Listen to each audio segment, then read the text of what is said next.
Bonjour, aujourd'hui je vais vous raconter l'histoire de Sun Tzu et les concubines du roi.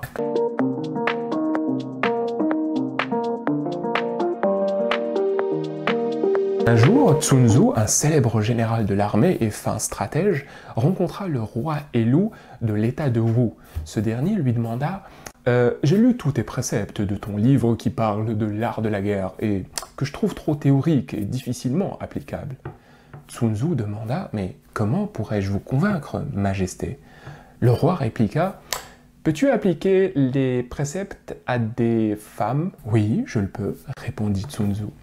Le roi Helou fit donc venir au palais 180 femmes et ordonna à Sun Tzu « Montre-moi comment tu réussis à discipliner ces femmes. Même moi qui suis le roi, j'y arrive pas. » Sun Tzu accepta la mission et divisa les femmes en deux groupes, à la tête desquels il plaça les deux concubines favorites du roi.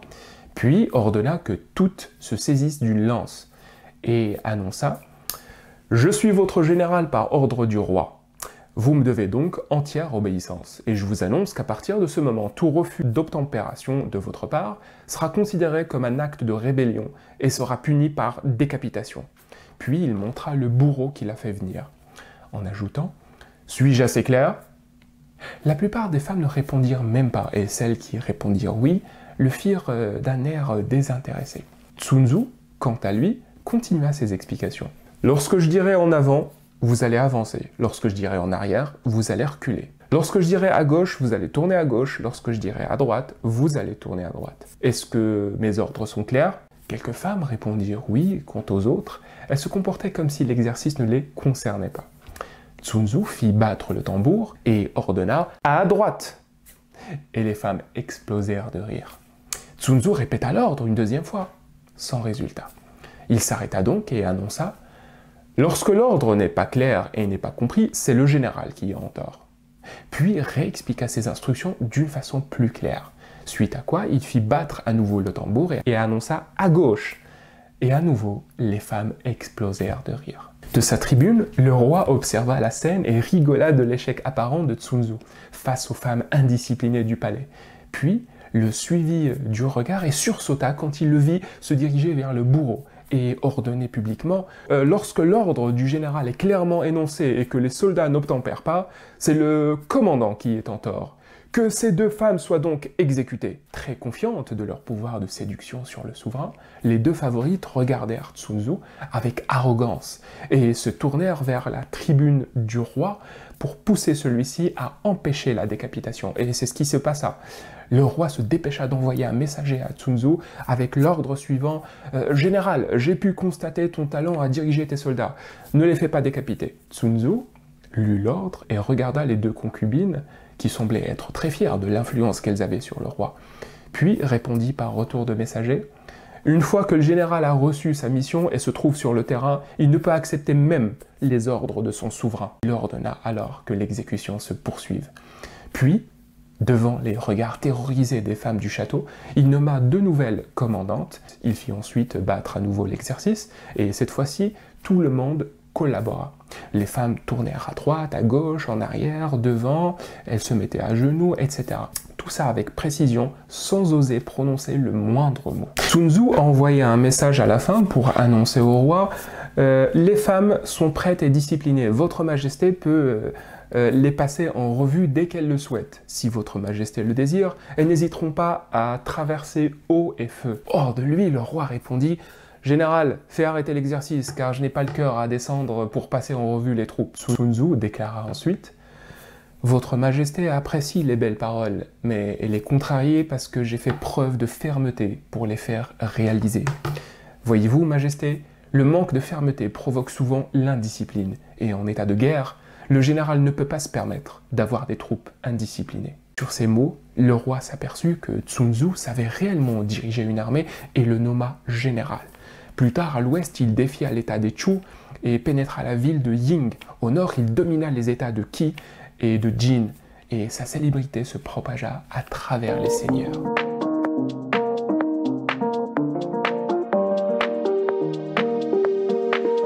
Premier point d'analyse. Dans la vie, tout objectif ou changement coûte un prix à payer qui est non négociable plus vite on accepte de le payer, mieux c'est. Cette histoire, le roi Elou a mis Sun à l'épreuve en lui fixant un objectif bien précis, rendre les femmes du palais disciplinées. Sun a analysé la situation et a conclu que l'origine de l'indiscipline venait des libertés que se permettaient les deux favorites du roi. Sun a alors jugé que le prix à payer pour atteindre l'objectif fixé par le roi était de taper fort et d'ordonner la décapitation des deux concubines. Mais au moment d'exécuter la sentence, le roi a voulu l'empêcher, car même si ce dernier voulait sincèrement atteindre l'objectif fixé, il était incapable de supporter le prix à payer. Dans la vie de tous les jours, on va dire 99%, le chiffre c'est moi qui le sors, mais bon, on va dire approximativement 80-90% des gens que j'ai rencontrés ont tendance à faire pareil. Elles rencontrent toutes des problèmes, parfois de graves problèmes, veulent toutes des solutions à leurs problèmes, des solutions très efficaces et de préférence très rapides. Mais rares sont celles qui sont prêtes à prendre en main leurs responsabilités, à payer le prix nécessaire.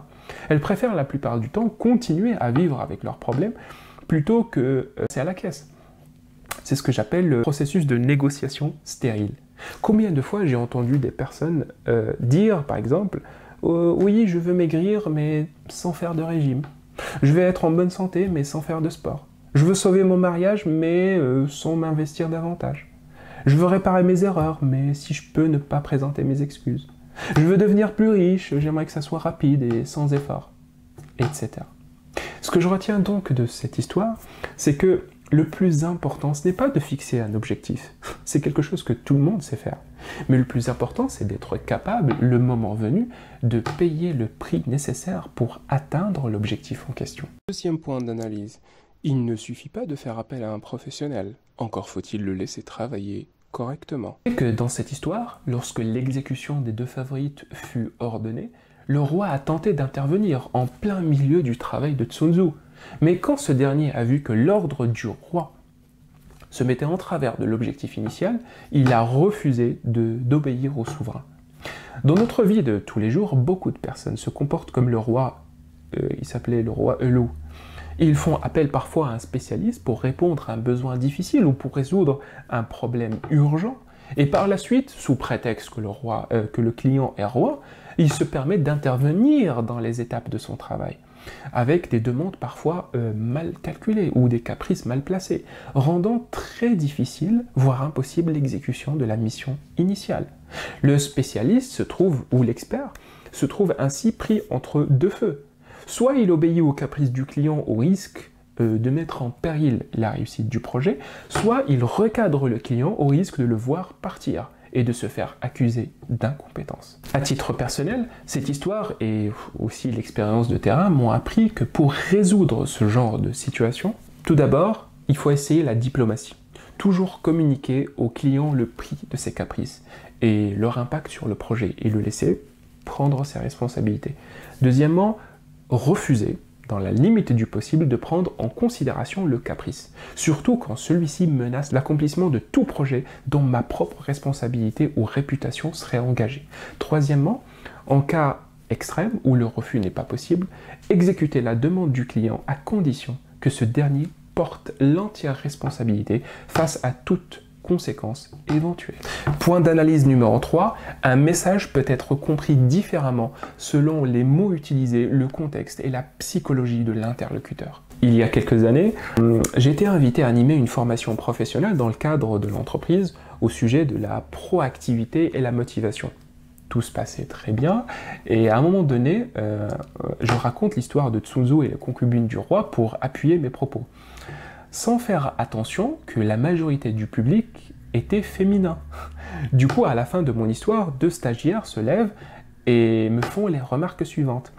La première me dit « Je ne trouve pas cette histoire inspirante car Sun s'est permis d'exécuter 2 personnes innocentes lors d'un simple exercice juste pour montrer qu'il sait faire. » La deuxième surenchérit et me dit « Cette histoire est grotesque. Vous citez un général chinois comme référence alors qu'il a traité des femmes avec la pire façon qui soit et qui les a fait plier par la terreur. » Face à ces remarques, je me suis très vite rendu compte que j'étais un peu maladroit dans mes propos. Heureusement, j'ai réussi à rattraper le tir, j'ai expliqué des choses, j'ai expliqué plus ou moins Deux points, j'ai dit, premièrement, quand je cite une personne comme référence, c'est généralement pour souligner un point bien précis, et non pas pour faire, comment dirais-je, la publicité de la dimension entière du personnage. Par exemple, à plusieurs fois dans mes interventions, il m'arrive de citer des hommes politiques comme Churchill, Poutine, Nixon, etc., concernant une citation sage, une position louable, une décision ou une action intelligente, même si je suis au fond de moi-même en total désaccord avec leur mode de gouvernance ou leur personnage. Chez moi, l'un n'empêche pas l'autre. La deuxième chose que j'ai expliqué ce jour-là, c'est pour analyser une histoire, il faut toujours prendre en considération le contexte historique, politique et même social. Sun Tzu était avant tout un général de guerre. C'était un expert en gestion de la guerre. Et dans une guerre, on avance rarement à la diplomatie et on utilise rarement le politiquement correct, encore moins avec ses subordonnés. Que ce soit des femmes ou des hommes, là n'est pas la question. Un soldat qui n'obéit pas à un ordre clair du général peut être accusé de haute trahison et peut être passible de la peine de mort, même à notre époque. Enfin bref, depuis ce jour-là, j'ai appris à adapter mon explication et à choisir mes exemples en prenant en compte l'état émotionnel et psychologique de la personne que j'ai en face de moi. Voilà, nous arrivons à la fin de cette histoire et je vous remercie de m'avoir suivi. N'hésitez pas à me laisser en commentaire vos impressions, vos remarques et aussi votre analyse de l'histoire. Si vous avez besoin d'échanger sur un autre sujet ou d'être accompagné, n'hésitez pas à me contacter ou à aller faire un tour sur mon site web. Cela vous permettra d'avoir plus d'informations sur moi et sur ce que je propose comme service. Quant à moi, je vous donne rendez-vous dans quelques jours avec une nouvelle vidéo dans laquelle je partagerai avec vous quelques points d'analyse concernant l'histoire d'aujourd'hui.